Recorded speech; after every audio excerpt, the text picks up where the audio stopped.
La verdad que muchísimas gracias a todos ustedes por invitarme en un escenario tan importante como este, o compartir espacio con también gente que son líderes en sus áreas y pues darme unos 10 minuticos para escuchar el testimonio de un paciente.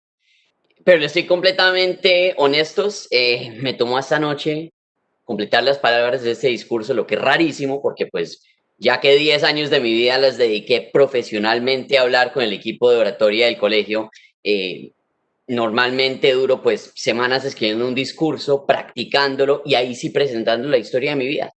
Escribía un inicio para este discurso, lo quitaba, no me gustaba. Es más, ya hubo un punto en que lo único que se me venía a la cabeza era una broma que compartían John F. Kennedy y su amigo Len Billings, que decían que si un día escribieran la biografía de su vida, se llamaría John F. Kennedy, una historia médica.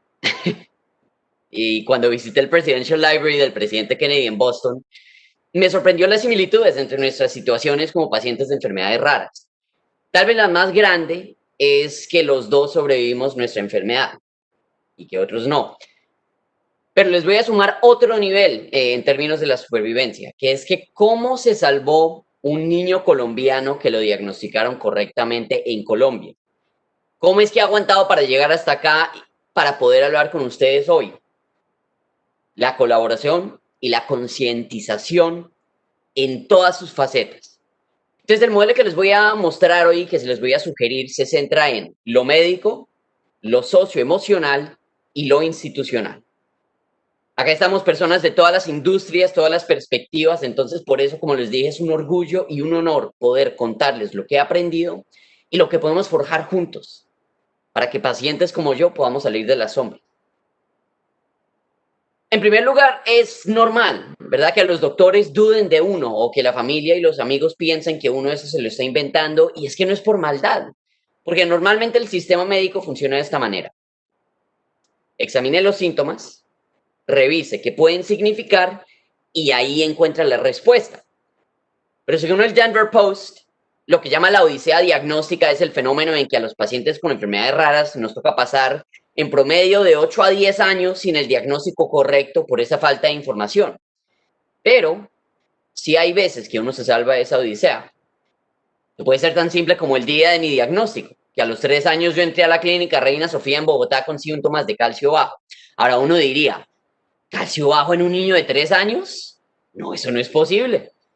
Pero un doctor que pasó por la sala de emergencias, que me vio y ordenó examen de calcio y paratiroidismo, encontró que en efecto era eso. Y otro doctor que, por puras chiripas, en ese momento había leído un estudio que hablaba de mi enfermedad rara, examinando mis síntomas, me diagnosticó lo que en inglés llamamos por sus siglas APS Type 1. Sin los doctores Cañas y Shokri Awala, perdón un segundito, ¿se escucha raro el audio ahorita? Ah, perfecto. Bueno, sin los doctores Cañas y Shokri Awadala, respectivamente, no me hubieran visto de esta forma, nada de esto hubiese sido posible. Y les recuerdo que todo esto fue en Colombia, ¿no? Acá en los Estados Unidos, a varios pacientes con el APS-1 los diagnosticaron lo suficientemente tarde, por lo que están peor que yo.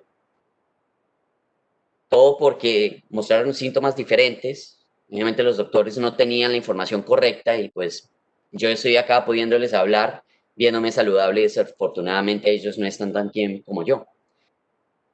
Obviamente, todo esto puede sonar abrumador porque ¿cómo hace uno si ya no puede confiar en los síntomas? Pero lo bueno es que los pacientes y los familiares adquirimos la experiencia que puede ayudar a iluminar nuestro trato médico. Y es porque los que más conocen la complejidad del caso individual de cada uno es pues uno mismo, ¿verdad? Si yo entro a la sala de emergencia después de haber vomitado y haber perdido electrolitos, al decirle a los médicos de turno que un paciente de Addison's, que es la condición que yo comparto con el presidente Kennedy, necesita canalización y suero, no es prepotencia mía. Pero les impactaría cuántas veces en las salas de emergencia de los Estados Unidos, de nuevo, ojo, no me han canalizado, aún con los labios poniéndome azules y mi historia médica disque disponible en el sistema del hospital.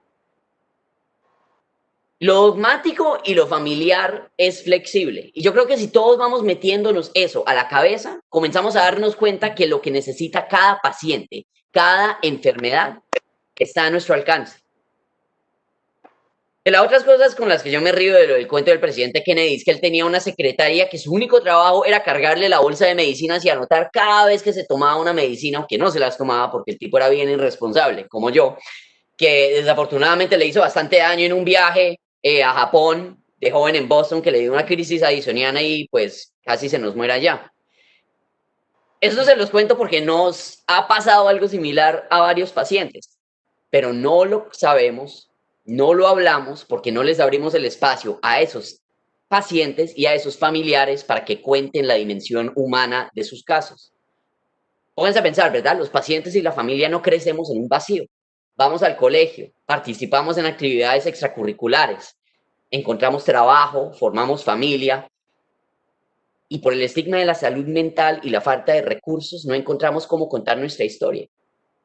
Uno de chiquitico no sabe por qué los papás se enfurecen si uno no se toma las medicinas. Entonces, si uno las esconde para que no lo regañen, se puede morir. Si uno quiere encajar con los amigos en la adolescencia, seguro no les cuenta de su condición porque quiere parecer normal. Y si uno se emborracha, como les dije antes, y vomita, pero nadie sabe de su condición y no sabe que debe llamar a una ambulancia, uno se les puede morir ahí en los brazos de los amigos. ¿Qué tal ya ser adulto? Habiendo cargado tanto conflicto interno, perdón, habiendo cargado tanto conflicto interno toda una vida, que no sabe cómo expresar el miedo de morirse antes de tiempo.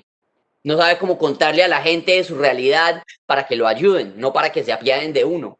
No sabe cómo vivir sin que los médicos lo entiendan, que la gente lo deje a un lado, la sociedad lo deje a un lado, que uno cargue dolores físicos y al mismo tiempo unos demonios internos. Y no quiero que piensen que todo esto que les estoy diciendo suena hiperbólico. No he investigado personalmente cuántos pacientes se suicidan o son depresivos, pero por experiencia personal con estos dos aspectos no me sorprendería si son una mayoría.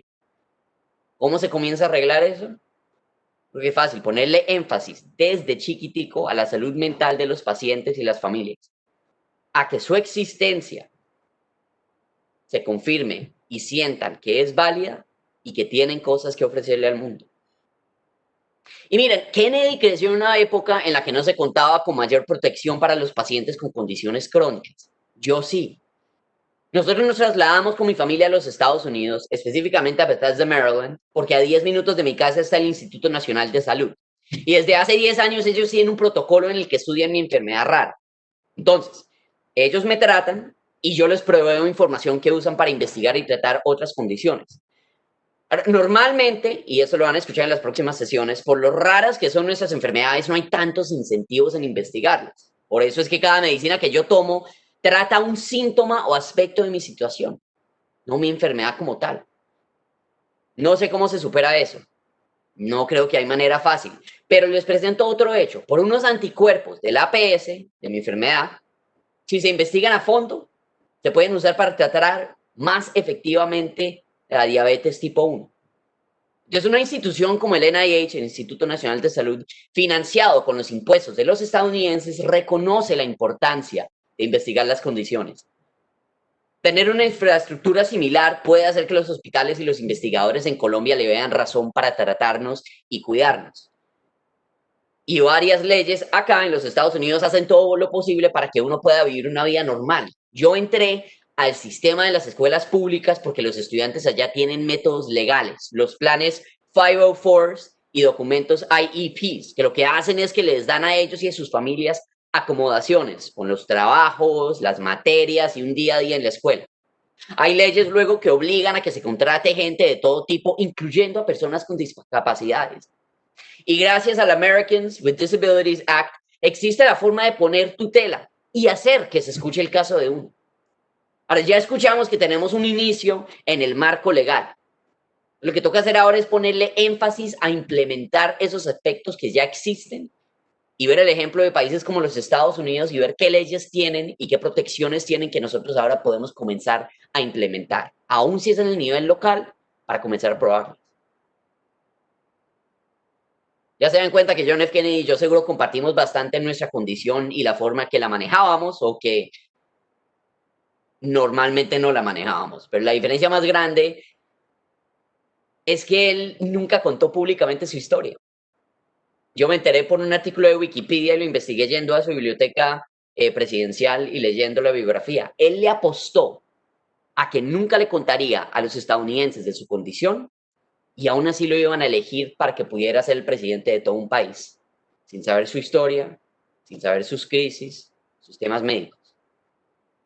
Ya eso no nos toca a nosotros. Según uno, las cosas sí serían un poco diferentes si yo hubiera vivido en Colombia, pero en cualquiera de los dos lados hubiese tenido el privilegio de un buen trabajo de mis papás, de que seguimos juntos como familia inmediata y con el apoyo de la familia extendida, de que soy de los pacientes más saludables de la IPS-1. Por eso he podido crear un canal de YouTube para hablar mi historia. Por eso he podido competir internacionalmente con un equipo de oratoria. Porque gracias a todo eso es que me le puedo dedicar a hablar por los que no pueden hablar. Y lo hago con la esperanza de que podamos compartir en la experiencia de ser un paciente con una enfermedad rara. De que podamos compartir en todos los retos, pero también todas las oportunidades que se presentan. Para mí como paciente de enfermedad rara, mi vida es un préstamo. Por eso yo decidí que le voy a dedicar toda la energía que pueda de toda mi vida a los que la fortuna no los resguardó. Yo les pido hoy que me acompañen, porque yo los acompaño, para que trabajemos por esta causa. Y en últimas, que sigamos las palabras del señor presidente Kennedy en su inauguración. Les digo que esto no se llevará a cabo todo esto en los primeros 100 días. Tampoco se llevará a cabo en los primeros 1000 días, ni siquiera en el curso de nuestra vida en este planeta. Pero comencemos. Muchas gracias.